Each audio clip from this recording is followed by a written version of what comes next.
সম্মানিত ভিউয়ার্স, কেমন আছেন সবাই? আশা করি আল্লাহর রহমতে ভালো আছেন, সুস্থ আছেন। আপনাদের সাথে আমি রয়েছি মোহাম্মদ রাশেদ মুশারফ, শিক্ষক নিবন্ধনধারী, কারিগরি শিক্ষা ও trade instructor, Itna Nurpur DD মাদ্রাসা, ইটনা কিশোরগঞ্জ। সম্মানিত ভিউয়ার্স, আপনারা দেখছেন ভোকেশনাল টিভি। সম্মানিত ভিউয়ার্স, আজকের আলোচ্য বিষয় বিগত 2009 থেকে 2024 সাল পর্যন্ত মোট কয়টি বেসরকারি শিক্ষা প্রতিষ্ঠান জাতীয়করণ হয়েছে বা জাতীয়করণ বিষয়ে বিস্তারিত আলোচনা।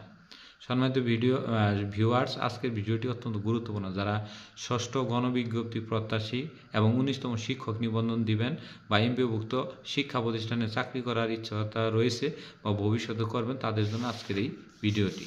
সম্মানিত ভিউয়ার্স, জাতীয়করণ বলতে বোঝায় মানে সরকারি খাত বা রাজস্ব খাতে নেওয়া, আর বেসরকারি এমপিওভুক্ত স্কুল, কলেজ, মাদ্রাসা এবং কারিগরি শিক্ষা প্রতিষ্ঠান রয়েছে এমপিওভুক্ত প্রায় 35,000 এবং এর বাইরে প্রায় আরও 10,000 নন এমপিওভুক্ত প্রতিষ্ঠান রয়েছে। তো এই সকল প্রতিষ্ঠান ধাপে ধাপে বিভিন্ন সময় জাতীয়করণ করা হয়েছে।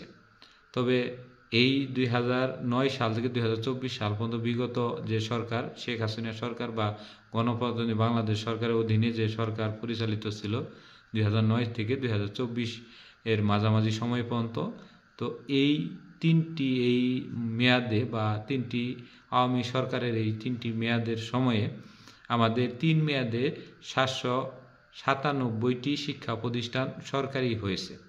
আমি আবারও বলছি, 3 মেয়াদে বা এই সময়টুকুর মধ্যে 17-18 বছরের মধ্যে 797টি শিক্ষা প্রতিষ্ঠান সরকারিকরণ রয়েছে।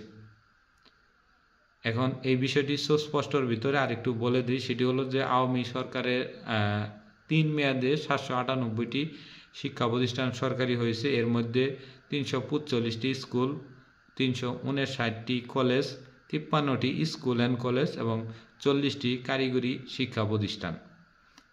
সংসদে সংরক্ষিত নারী আসনের সৈয়দা রুবিদা আক্তারের প্রশ্নে ওই সময়ের যে শিক্ষামন্ত্রী দীপুমণি এই বিষয়টি ব্যক্ত করেন যে, তো সেই হিসেবে 2009 থেকে 2022 পর্যন্ত দেশে 17টি পাবলিক বিশ্ববিদ্যালয়, 4টি মেডিকেল বিশ্ববিদ্যালয় এবং 58টি বেসরকারি বিশ্ববিদ্যালয় প্রতিষ্ঠা করা হয় এবং বর্তমানে দেশে পাবলিক বিশ্ববিদ্যালয়ের সংখ্যাটি আরও বৃদ্ধি পেয়েছে।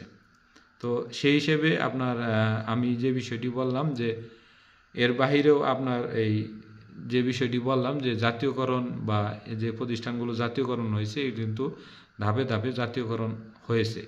তবে এই 797টি প্রতিষ্ঠানের মধ্যে কিন্তু কোনো ধরনের মাদ্রাসা প্রতিষ্ঠান নেই, অর্থাৎ বিগত এই 3টি বা শেখ হাসিনা সরকারের আমলে বা আওয়ামী সরকারের আমলে কোনো মাদ্রাসা প্রতিষ্ঠান জাতীয়করণ করা হয়নি। কোনো এক হয়তো অদৃশ্য কারণে করেনি, বা তাদেরকে হয়তো যাদেরকে দায়িত্ব দেওয়া রয়েছিল তারা হয়তো ইসলাম মনাস ছিল না, এ কারণে হয়তো করেনি, কিংবা বিদেশি অনুদানভুক্ত যারা ছিল তারা মাদ্রাসা করতে চায়নি।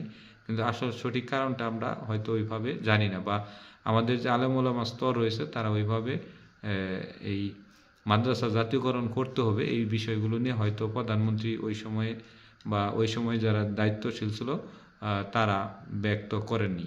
তো আশা করি ভিডিওটি বুঝেছেন যে সর্বশেষ যে স্তর হলো সেটি হলো যে 797টি শিক্ষা প্রতিষ্ঠান সরকারি, এর মধ্যে 345টি স্কুল যেটি মাওসিভুক্ত এবং 359টি কলেজ জিডিও মাওসিভুক্ত এবং 53টি স্কুল অ্যান্ড কলেজ জিডিও মাওসিভুক্ত এবং সর্বশেষ 40টি প্রতিষ্ঠান হলো কারিগরি বা কারিগরি শিক্ষা অধিদপ্তর অধীন, যারা আমরা বলি DTE, director of technical education. এ হলো টোটাল 797টি প্রতিষ্ঠান যা বিগত 17 বছরে বাংলাদেশে বিভিন্ন নন এমপিও বা এমপিওভুক্ত প্রতিষ্ঠানের মধ্যে জাতীয়করণ হয়েছে। তো এই সকল জাতীয়করণ প্রতিষ্ঠানের মধ্যে প্রতিটি উপজেলায় নির্দিষ্ট মানদণ্ডে জাতীয়করণ করা হয়নি। তো এক্ষেত্রে কিছুটা বৈষম্যতা রয়েছে। তবে যেগুলো প্রতিষ্ঠান একবার জাতীয়করণ হয়ে যায় সেগুলো প্রতিষ্ঠান যে সরকারি ক্ষমতায় যাক না কেন সেটি আর নন এমপিও বা এমপিওভুক্ত হয় না, সেটি জাতীয়করণ হিসেবেই থেকে যায়। হয়তো নাম চেঞ্জ হয়, কিন্তু আপনার কর্মকর্তা কর্মচারীরা একবার জাতীয়করণে গেলে তাদেরকে আর ওই জাতীয়করণের পদ থেকে আবার নন এমপিও বা এমপিও পদে আনা যায় না। এটি হলো আমাদের সিস্টেম বা নিয়ম। তো আশা করি ভিডিওটি বুঝেছেন। ভিডিওটি ভালো লাগলে অবশ্যই লাইক, কমেন্ট, শেয়ার দেবেন। আর আপনারা কেমন ভিডিও চান সেটি অবশ্যই আমাদের কমেন্টে জানাবেন। আর কে কোন জেলা থেকে দেখছেন সেটি অবশ্যই আমাদের জানান। আমরা আপনাদের ভিডিওগুলো যে আমাদের 64টি জেলায় পরিসমাপ্ত বা বিস্তৃতি ঘটছে কিনা সেটি আমরা বুঝতে পারবো। তো ধন্যবাদ সবাইকে।